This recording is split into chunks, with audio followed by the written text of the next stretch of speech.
having my energy go, listen, when you're creating at a high level, you Hmm. can't spend your time on what people are doing. Yeah. Um, People are going to copy you. Yeah, it's absolutely going to be a thing. And my trust offers, I love them so much because for me, moving here's people ask me like, why are you successful? Someone else's is it's because when it's the truth and it is an extension of you, it's bound to work. And so for me, I have always like I move very quickly. If I want something, I say yes. I figure it out along the way. Um, I don't wait for pieces to quote unquote fall into place before I have permission to say yes. Welcome to Winning the Divine Lottery.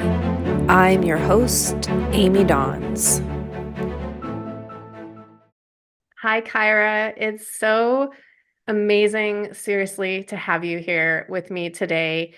Like I was mentioning to you, you've impacted my life beyond words. My heart actually is just tingling and so open. I actually took a moment to connect with my heart before starting this call, and I have so much that I want to share and also open this beautiful divine portal for you to just show up and be the amazing goddess woman that I believe you to be. And you are just such an inspiration in the world. So thank you so much for being here with us today. Thank you for having me. I'm excited to be here. Beautiful. Ah, okay, where do I start? When I Where first do we came across, start? yeah, right. I actually, this is kind of neat. When I first came across you, it was a few years ago now. Um, I watched one of your videos that you did for content, but it was when you were boxing. And Mm, when I watched that, two things happened to me. One, I was like, oh my gosh, she's so much like me. Like she's like past Amy. I'll explain that in a minute because I kind of went through a transition. And I was like, this is incredible. Like she took something that I loved and just made it into a way to inspire and help people transform their lives. So I loved that about you. Simultaneously, there was a part of me that started comparing myself to you. And I mm. know that you know this, that comparison is the root of all evil, and it steals your essence away. But part of me was like, why didn't I think of that? Why didn't I come up with that? And from then on out, I was following you on Facebook, and I just continuously got drawn into energetically who you were becoming, the way you show up on social media is so rare and so different than from what I'm used to watching as an entrepreneur, as a thought leader, as an inspiring, intuitive coach. You make your own rules. And I love that about you. So that's my intro. Do you have anything to share just about what I said there? I honor so much that you had the courage to share with me that there was a moment where you were comparing yourself. It takes something to actually be like, I was feeling this way. And it's something where I'm normally on the flip side of that, where women are coming into my DMs or they're expressing how they don't like me. And there's something about the way I show up that can be very triggering for a lot of women. And I find that they either notice that trigger and they work through it and they heal something within themselves, or they shrink because of it, right? And it's not, I'm not here intending to trigger anybody, but I think when you're so comfortably yourself, like you're just bound to do that. But I see it as an invitation for women if that's what they're experiencing. So what I love about you in this moment is you had the courage to share that with me with and with whoever listens to this because there's something really freeing when we can just share the truth and just like let that be known. Yeah, So being thank you for that. vulnerable. Oh, you're so Yeah. welcome. I think being vulnerable is a superpower. And I mean, the last time I checked, I'm still having a human experience. So I come up against the edge of myself all the time and my ego, and it's a constant check-in, like from day to day. And I also find it very fascinating also when those things rise up inside of me, because I know it's always an opportunity to learn something new or to expand beyond where I was keeping myself limited and caged. So for me, the overarching energy that you bring for me is an invitation to expand into a fuller expression of me. And that is so incredibly powerful. You recently wrote a book. I mean, you've written more than one, but this specific one is called Rich. I don't even know if I'm going to get dinged if Rich I bitch say, money goals. I'll thank, say it. thanks, Kyra. I'll If I say have it. to flag it. Becoming the energetic match to wealth. I'm actually on day 15, my second time through. And I'm reading it again because I just know myself really well. And there's only so much I absorb the first Yeah. time. And it moved me so much that I really, truly want to embody this and become the energetic match to wealth. You talk about so many things in this book, but a couple things that I wanted to bring up was worthiness, because this is why I started this podcast.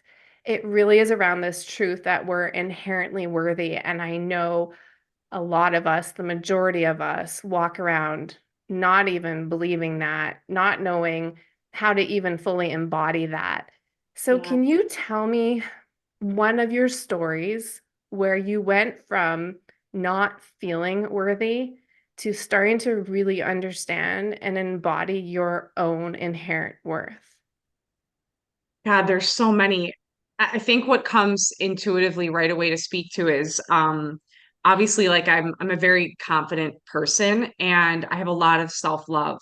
And so when I branded the Naked Coach, that really had to do with allowing my business and for any person that wanted this experience, like having your business be a full extension and expression of you. And with that, it's like allowing for the totality of the human experience to be seen. And so the reason I'm sharing this is because people will often see, pictures or whether I'm topless or whatever that is, and there's a lot of assumed judgment or uh, insecurities that can even come out from just another woman seeing that. But what I always tell people is I can only know this amount of self-love because there was a time in my life where all I knew was self-hate.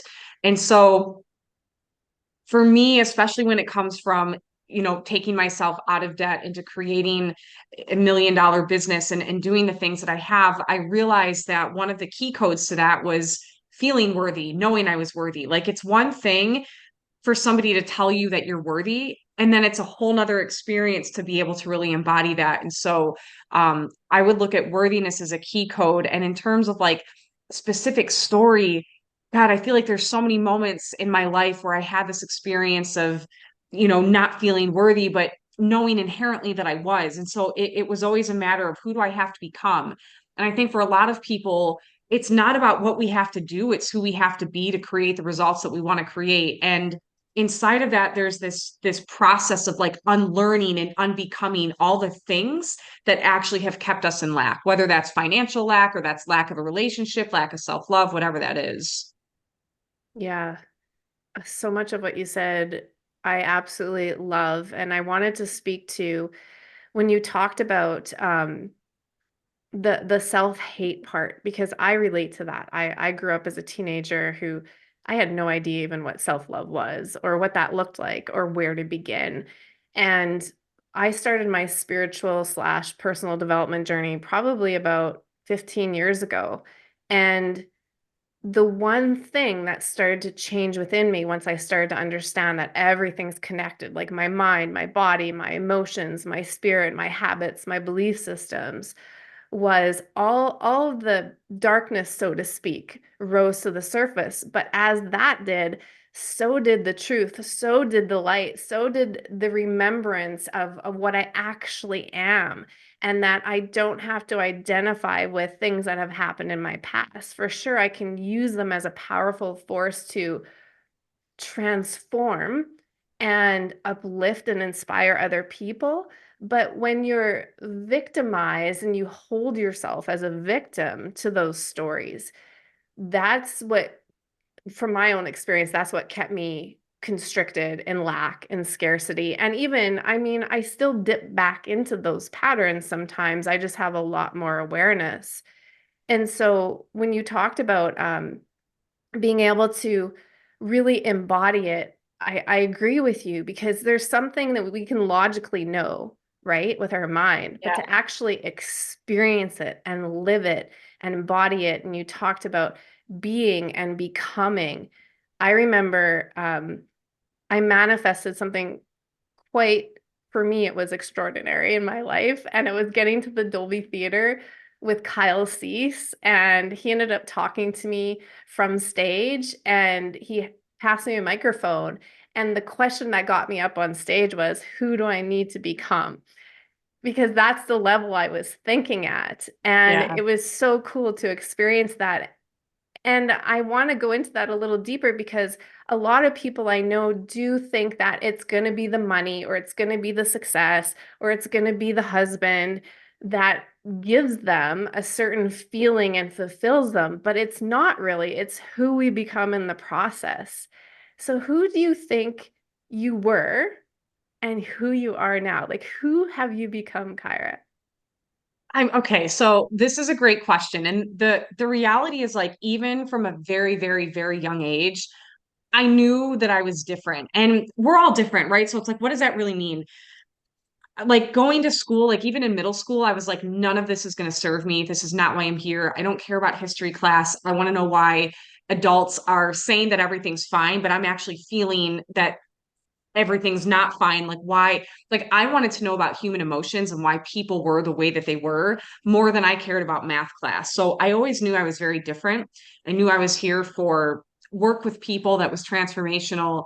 Um, and so when I started getting into personal development at 17 and I'm attending these seminars, and I'm the youngest person there, I knew that there was a bigger reason for that. And so I would say that who I've become has not just like that's been a process throughout my entire life of really discovering like why I'm here and learning to step into that role in a bigger way because I'm 36 now. I started working with clients at 24 and that took a lot of courage because I remember I'm like, you know, having these 40, 50, 60, 70-year-old men and women coming to me and I'm 24 years old and I'm like, you know, what are these people going to think when they see me? Even though there was like a picture, whatever, in Psychology Today of my work and things like that. But so in that process, like there was the becoming of, you know, becoming more confident and really learning who I was to be doing this work in the actual field. So I've had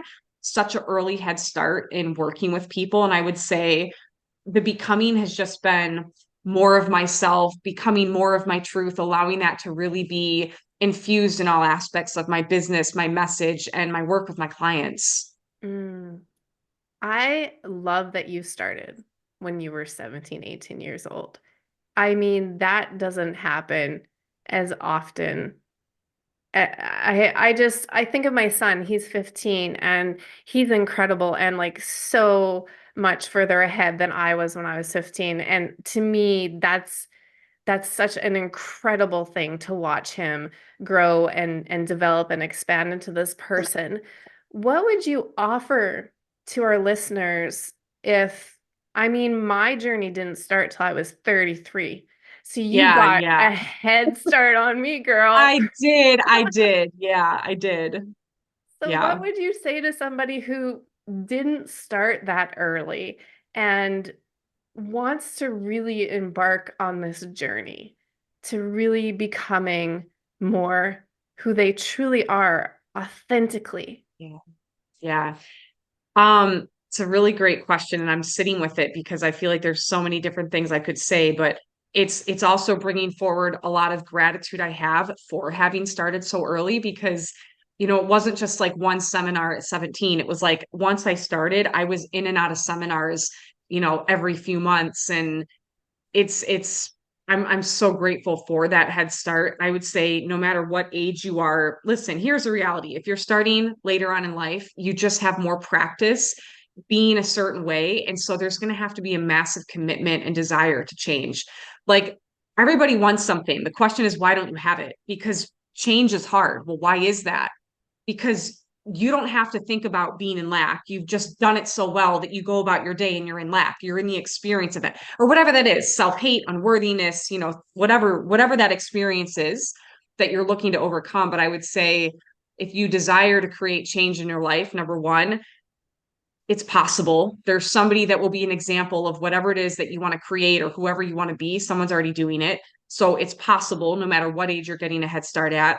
And I think, the B in bitch stands for belief, right? You have to have that belief that you have the ability to change your life. So this is why like moving through those principles is so important because I found them to be the foundation of change for people.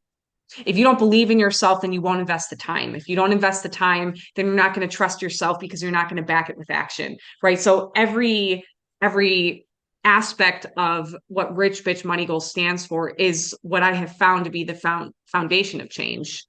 Yeah. Belief is so huge. And when I started on my journey, I know that I started unpacking my beliefs, like what I believed to be true up until this point. And once I started doing that, it was wild for me to think that I believed certain things that I never questioned before in my life. Would you mind sharing what the bitch and rich bitch stands for?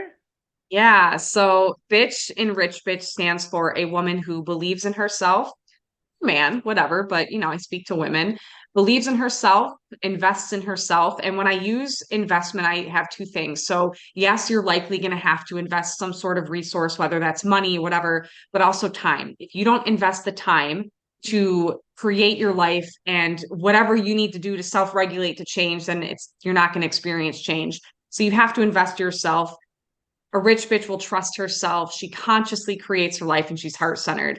And the consciously creating your life was really important for me to put in there because if you're not actually waking up every day and creating the experience of your day, you're just going to default to the past. And the reality is that if we think 60 to 70 plus thousand thoughts on average per day, and 90% of those thoughts are the same as the day before, you can see why change for people can be so difficult. And it is. I, so I want to share something. I'm going to be vulnerable here for a second again, but I know you'll welcome it. When I first started on my journey, I literally became somebody new. It was amazing, liberating, wonderful, fun. It was incredible. It all happened while my marriage was falling apart. It honestly was the best timing ever. It saved my life and made it so much better. And then right at the brink of COVID, I went through a breakup. I've been divorced for 10 years, but I went through a breakup. And what happened from that point on is I slowly started to shut down my heart. And I started to blame the person that I become as still having these patterns that were attracting certain things in my life. And so I kind of feel like I went through another dark night of the soul.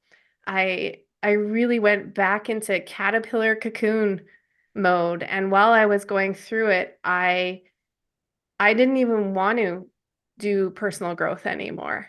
It Mm, felt more painful for me to do that than to go. But I realize now looking back in hindsight that my nervous system just went into this trauma response to keep me safe. And I've learned to forgive that process that I went through and also be so grateful for it because I am coming out of it even more authentic and more aligned. And I can hear you when you're speaking, especially starting later in life, that this consciously creating who I want to be every day, it is work. It takes focus. It takes a lot of compassion as it's well. energy. It's And exhausting. energy. Yeah. Yeah. Yeah. And I'm actually just starting to understand it more and more and more. And I know how many Joe Dispenza events have you been to? 15 to That's date. incredible. I love Joe. I do his meditations, but I've never been to one of his week longs, and that's on my um definitely to-do list this coming year in 2024. But I know that you know his work inside and out, and I'm actually just starting to really understand what it means to consciously create who you want to be every day, to the point where like I catch myself when I've fallen and slipped back into those old patterns, and I actually can hear myself thinking, hold on a second, is this who you want to be? Is this in alignment with who you truly are? And Yeah. and when it's not, and it's so cool when I have those moments though where it's becoming a little bit more of a habit. Yeah. Yeah. Yeah. Bringing that awareness in. I always tell people like, because I get the question, there's like several questions I get that are always the same but rotated. But one of them is like, how did you do it? And I'm like, if you could have, like, if there were a camera that followed me around and had access to my thoughts, like people would think I'm insane because I would practice even just simple things. Like if I were standing in a grocery store and it was a long line, this was like even just 2 years ago. Cause to be honest, I really 99% of the time don't go to a grocery store anymore. I don't. I Instacart. But when I would go to the grocery store and there's a long line, I would practice heart coherence and opening my heart. Or I would be like, okay, let me take this opportunity to tune into a potential that I want to experience and I want to create. So while everyone else is in line and they're pissed off because it's taking forever, I'm like on a jet somewhere and I'm on vacation. Do you know what I mean? So it's like every moment that I had to go, let me be someone else, let me be someone else, let me do something different. I take it. And I think that that's just not common for people to access what's available in that way. But the reality is we have numerous times throughout our day, throughout every hour, throughout every minute to actually be able to tune into new potentials. But most people are focusing on what they don't want, what's not going well, all of that. And as you know, where you place your attention is where you place your energy. And if that's what you're focusing on, well, that's what grows. You couldn't have said that better. 100%. And I also feel that people who don't have some sort of grasp or understanding that what we see, like our environment, is a projection of our beliefs and our perceptions, and that we actually live in this beautiful thing called the quantum field where all possibilities exist. And if we could just allow ourselves to be like we were when we were kids, like in awe and playful. And you talk about that a lot. You talk about Yeah. being playful. The more money you make, or the The more more you I play. play, the more Yeah. money I make. Yeah. And Yeah. I mean, that's Yeah. apparent. I can Yeah. tell that you have so much fun serving, doing these retreats. I watched your Um, whole retreat sort of unfold in Tulum. What was that like for you? that retreat was really special because I had this moment anchor in when I was there. You guys get to see the highlights, but you don't see a lot of the behind the scenes where there's, tears are happening and I'm working with my clients in that way because a lot of that I don't want to document because when we're in a moment, I don't want to ruin it with a film. Do you know what I mean? Like I feel like there's so much that's not sacred anymore. So you guys saw Mhm. fun stuff. But you didn't see a lot of the transformational work behind the scenes. And there was this one moment where I really had this fierce clarity of most people would have not known what to do in a moment that I wasn't phased by. And it really anchored this like next level of what I'm here to do. And so I saw myself on stage, and that's been coming in the works of stuff with that. But um I think for me, it was just a deeper knowing of who I am for the work that I'm doing and what's available when we're committed and intentional about the outcome that we desire for our clients and ourselves to experience. Because, it's funny, I had so many people and they're like, God, you get to like vacation. And I'm like, I got home and I needed a vacation from that retreat. Like, yes, we're in Tulum. It's absolutely stunning. I had the most incredible time and I'm working. Yeah. Like I'm facilitating and it requires a level of presence and energy and skill set that not everybody has. I have goosebumps in my whole body. I I just I'm gonna take a moment here because I feel this presence hear as you're speaking, Kyra, that, and you know this already, so coming from me is not going to be any sort of beautiful affirmation, but you are just exactly where you need to be. And the beautiful woman and powerful woman and the sovereignty that you embody at 36, not that age is really relevant. You're just so needed. You're so needed at this time, in this moment, in history, on the planet. Like the earth is literally blessed by you.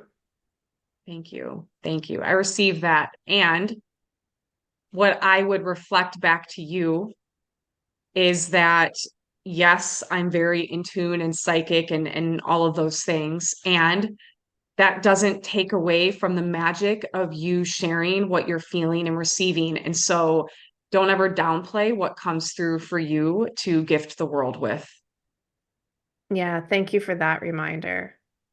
Really, truly. I believe that we are all magic. Like magic is inside of us, and life Yeah. can be super magical, even with the challenges and the adversities that come our way. And I know you've had many in your life from your sister passing away. You lost your dog recently.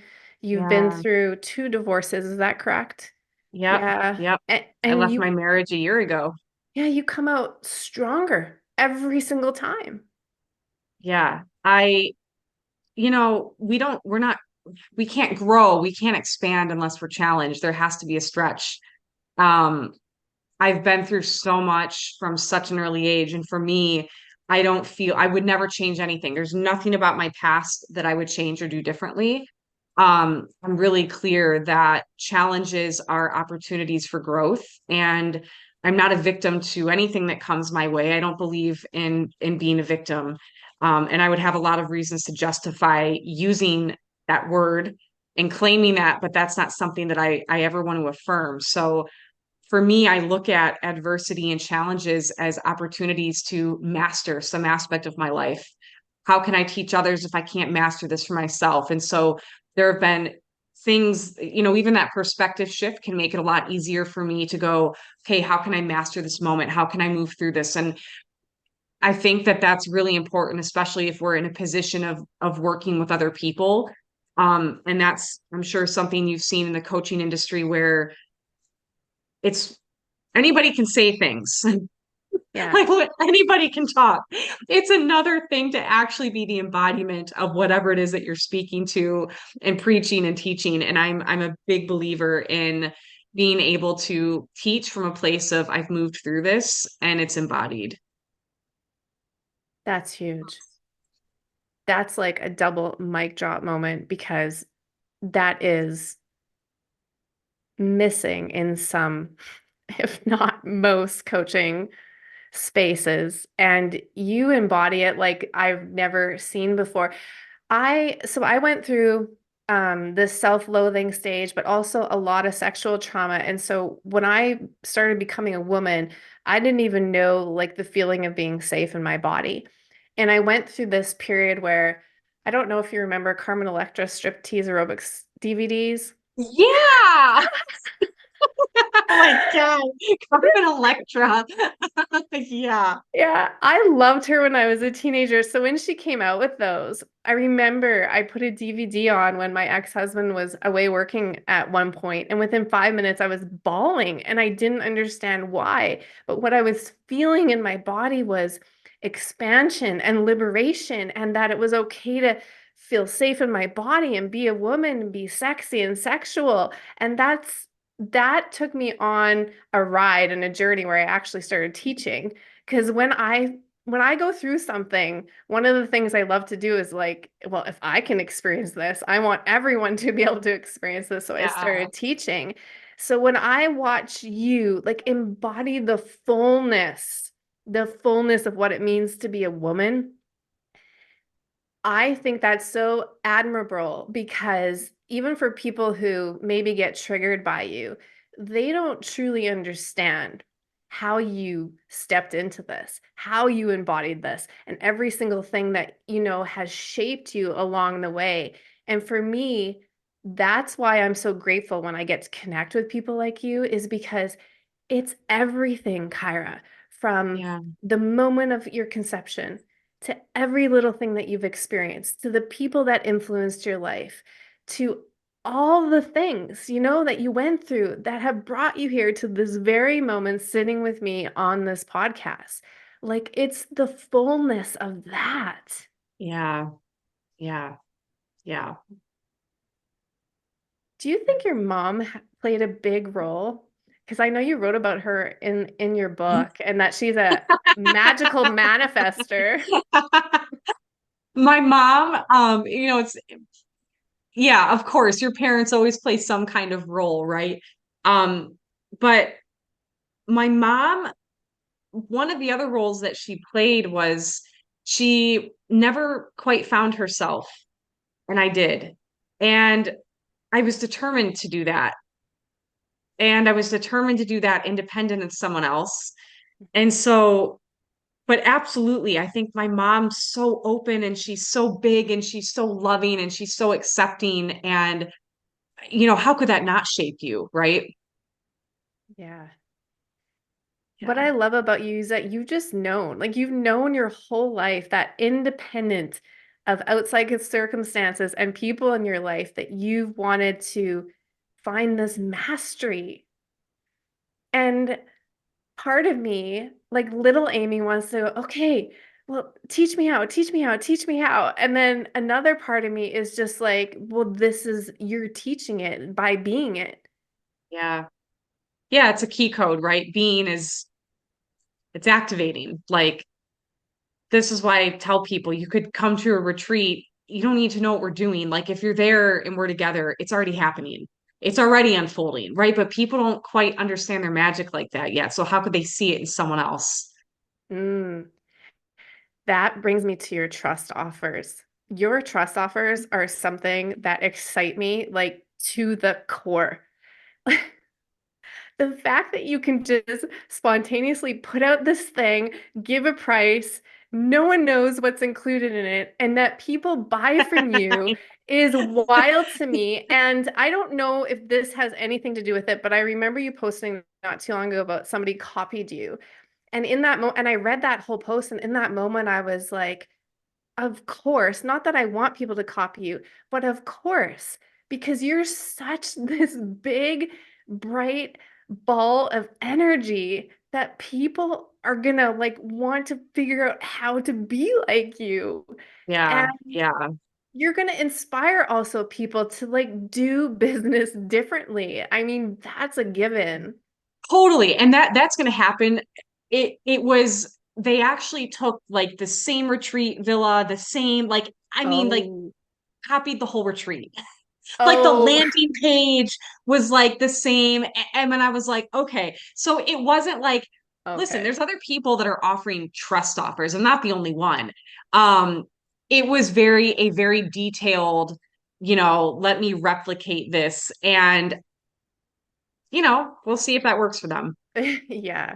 Okay. Like That I makes don't have, yeah, I don't spend time having my energy go, listen, when you're creating at a high level, you Mhm. can't spend your time on what people are doing. Yeah. Um, People are going to copy you. Yeah, it's absolutely going to be a thing. And my trust offers, I love them so much because for me, here's people ask me like, why are yours successful? Someone else's is it's because when it's the truth and it is an extension of you, it's bound to work. And so for me, I have always like I move very quickly. If I want something, I say yes, I figure it out along the way. Um, I don't wait for pieces to quote unquote fall into place before I have permission to say yes. And with my trust offers, because intuitive movement is like such a thing for me, it's really fun for me to offer that. It's kind of like when I ran the first Ireland retreat, these women came and they had no idea what the itinerary was. They weren't allowed to know. It's like, we're going to Ireland. These are the dates. This is the hotel. You don't get to know anything else. If you want to come, come. If you don't, great. But Because I had one woman, she messaged me, she's like, I need the itinerary before I can jump. And I said, you're not getting it. So you're either in or you're out, but you're not getting the itinerary. And she chose not to come. And I'm willing to walk away from $22,000 in honor of like, this is the space that I create. And if I were to tell you what this is, and you actually wouldn't get the transformation in trusting your intuition as to whether or not you're meant to be there. Yes, yes, yes, yes, and yes. And this is why I even love you more because before I went that through that transition, that's how I started to move, Kyra. I Mm. would get an intuitive nudge and I would do it over and over and over again. And my life became so much fun and filled with delights and surprises. And I know you talk about that too. And so you have been like this anchor for me to remind myself of what's possible. And just in this last year, I started to move like that again. And I truly feel that's like the coherency that you're talking about, like being in alignment with your authenticity, your heart, and moving that way and having fun in the process. Because if you if you shrink any aspect of that, you are not even serving at the capacity that you can serve. So the fact that you don't even look at money in the way most people look at money is No, I fascinating to don't. me. If you were to, now some people would say that this is insanity and it's not responsible. That's fine, but what I do works for me. If you were Yeah. to say like, what are your monthly expenses, like I couldn't tell you last month's. I'd have to go in, I'd have to talk to my accountant, or I'd have to really look, because I don't really care to know all of that. No, that doesn't make any sense. But like, I don't budget. I hate the word budget. That is like never going to be a thing for me. Um, I'm not going out and buying a $20 billion yacht tomorrow. Like, of course, but also if I want that, like, then I'm going to create that. I actually just don't have an interest in a $20 billion yacht. I don't even know if that exists. Sure, someone could make one. Um, but yeah, I have fun. I create in the frequency of fun, because the truth is like, if you're having fun in your business, then there's an aspect of you that fully accepts yourself. If you can't do that, then what's the point of doing anything? This whole conversation has been next level. Thank you so much. Do you mind if I ask you two questions and then we'll bring Please go this to a ahead. close? Yeah. Okay. If you had to leave one or two sentences in what you feel sincerely, like in your heart, is your legacy that you're leaving for everybody to Yeah. digest. Hmm. What's the legacy that I'm leaving?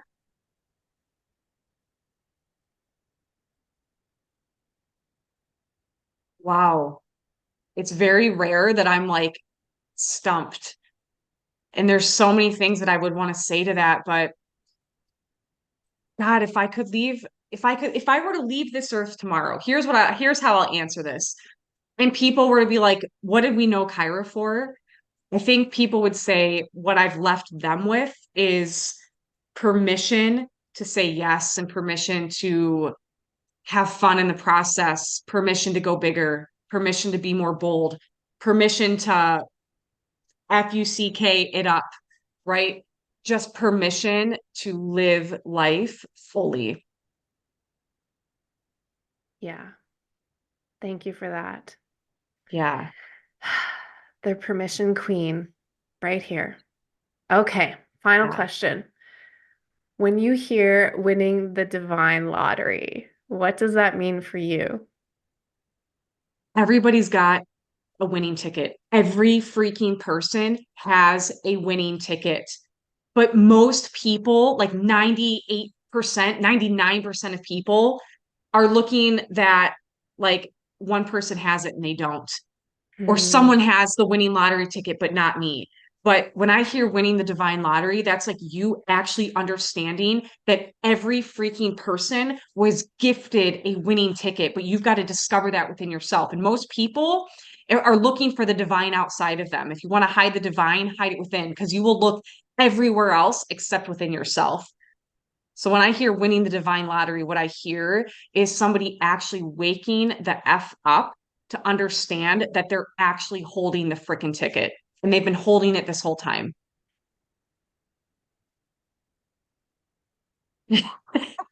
I ask everybody that question, and every time somebody gives a new answer, like my whole being just explodes open. I think this is amazing. Like I knew winning the divine lottery when spirit guided me to calling my podcast I that it love was it. for everybody. It's for Yeah, everybody. And so to hear people share in their heart what that means for them is so juicy and delicious for me. I love So it. thank you so much. You're If welcome. people Thank want to you. work with you, where can they find you? What's the easiest way to get a hold of you? Just Google my name. I trust that if people desire to find me and work with me, they're going to figure it out. This is true. This is true. Okay, So Kyra, it's been, say like that. I said, just so wonderful having you here today. You're such Yeah. a, I don't know if you've been recognizing, you said the lighting wasn't good, but like that's all that surrounds you right now is just white light. Yeah, it's surrounding me big time. I see Yeah, that. that's Yeah. awesome. All right, thank you so much. Thank you.